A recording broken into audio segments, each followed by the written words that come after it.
तीन बेटियां। सरिता के घर में तीन बेटियां थीं। दो नौकरी करती तो एक पढ़ाई। अरे दवाई खत्म हो रही है, कोई है जो लेकर आएगा? तभी बड़ी बेटी रिया आ जाती है। हाँ पापा, ये रही आपकी दवाई। अभी खत्म होने में वैसे 2 दिन बाकी है। 2 दिन पहले ना बोले तो कौन सुनेगा? चिल्लाना तो पहले से पड़ता है ना कि सामान खत्म है। अच्छा जल्दी से छोटी चाय बना दे दीदी के लिए। जी माँ। और हाँ, पकोड़े तल लेना, बारिश का मौसम है, मजा आ जाएगा। मैं बाजार से आलू ले आती हूँ माँ, खत्म हो रहे हैं। घर का सारा काम बिल्कुल परफेक्ट चल रहा था।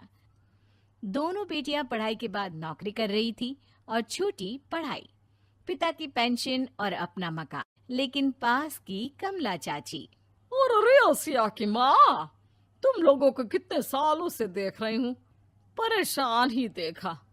भगवान एक बेटा दे देता तो। अब किसी जन्म का कर्म खराब रहा होगा चाची, जो लड़का नहीं हुआ। वैसे काश एक लड़का हो जाता। पास छोटी बैठकर पढ़ रही थी।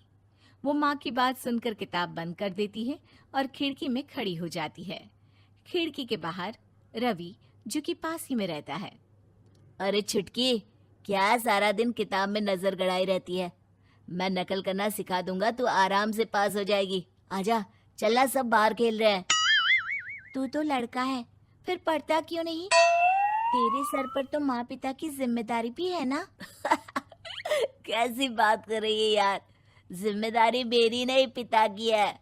पिता की क्या जिम्मेदारी, बता। देख, माता पिता लड़की की शादी के लिए पैसा जमा करते हैं, उसकी शादी कराते हैं, उसे पढ़ाते भी है ना? हाँ, वो तो सभी माता पिता करते हैं। क्या लड़की की शादी नहीं करते?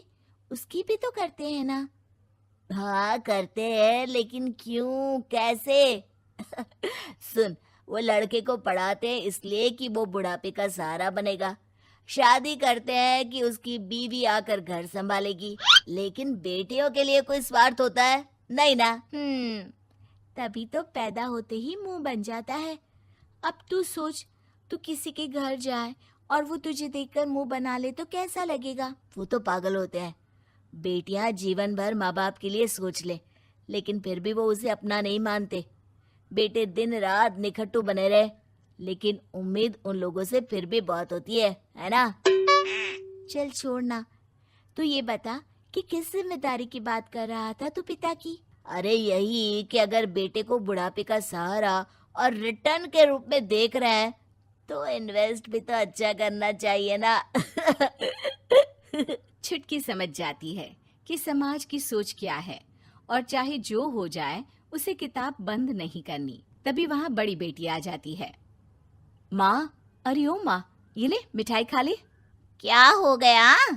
लड़का पसंद आ गया क्या कोई? भाई ऐसा हो तो मिठाई ना ही खिला, चली जाएगी तो घर कैसे चलेगा? अरे लड़की को क्या जीवन भर बिठाने का इरादा है? तू बता बेटी, किस चीज की मिठाई खिला रही है? क्या हो गया? अरे पापा, आपको पता है ना, जिस डॉक्टर के अंडर में मैं काम कर रही थी, उन लोगों ने मेरे काम को देखते हुए मेरी स्कॉलरशिप पास करवा दी है। अब अस्पताल में ही क्लास चला करेगी, आगे की पढ़ाई भी और पैसे की कमाई भी। ये तो अच्छी बात है। तू पढ़ जाएगी तो छोटे को भी अपनी राह लगा लेना। बाकी मछली तो वैसे ही ऑलराउंडर है। तीनों बेटियों के बाद भी उन लोगों के घर किसी चीज की कमी नहीं थी। पापा, ये लीजिए कार की चाबी, मैंने आपके लिए कार ली है। अब आप कहीं भी जाएं तो अपनी कार से जाइएगा। अरे क्या जरूरत थी? जितना खर्च करोगी दहेज मांगने वालों के मुंह भी उतने ही खुल जाएंगे। तो हम दीदी की शादी ऐसे घर में करेंगे ही नहीं जहाँ शादी के लिए पैसे मांगने की जरूरत हो। अरे जो खुद खड़ा नहीं होगा वो हम लोगों के कंधे में क्यों शादी करेगा? क्यों पापा? अरे शादी में तो दहेज मैंने भी लिया था, तो क्या मैं तेरी माँ के कंधे पर हूँ? खुद की पेंशन है, बेटियां कमा रही हैं, मजे हैं। बस एक मलाल है कि बेटा नहीं हुआ। पापा, जब आपने बोला कि मजे हैं, मैं तभी समझ गई थी कि अगली लाइन में आप यही बोलेंगे कि मलाल है। कोई बात नहीं पापा, फिलहाल आप ये कार लेकर घुमाओ। माँ, तुम भी जाओ पापा के साथ। दोनों पति पत्नी बेटी की दी गई गिफ्ट कार में बैठकर घूमने निकल रहे थे कि पड़ोसी बोल पड़ता है। अरे भाई साहब, नई कार, यहाँ तो साइकिल भी बेचने की नौबत है।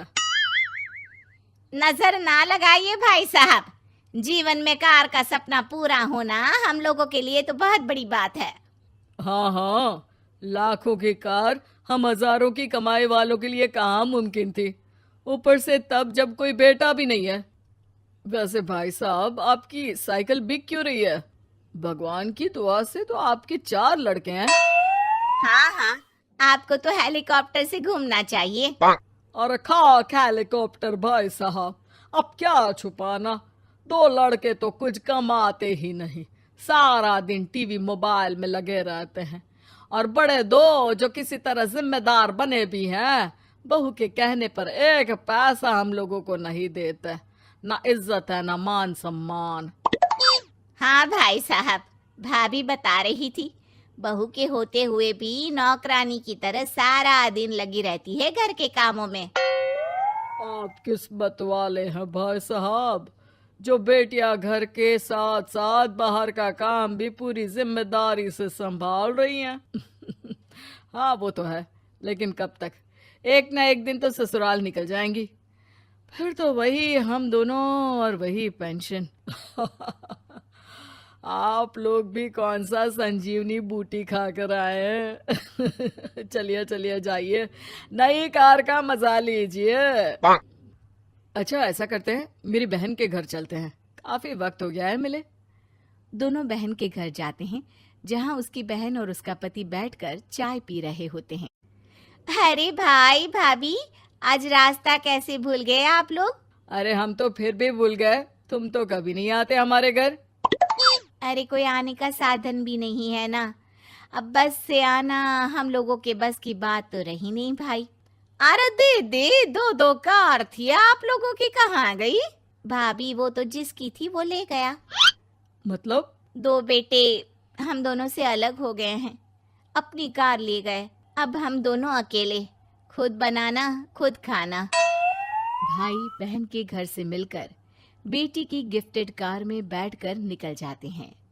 काश हम लोगों को भी लड़का हो जाता।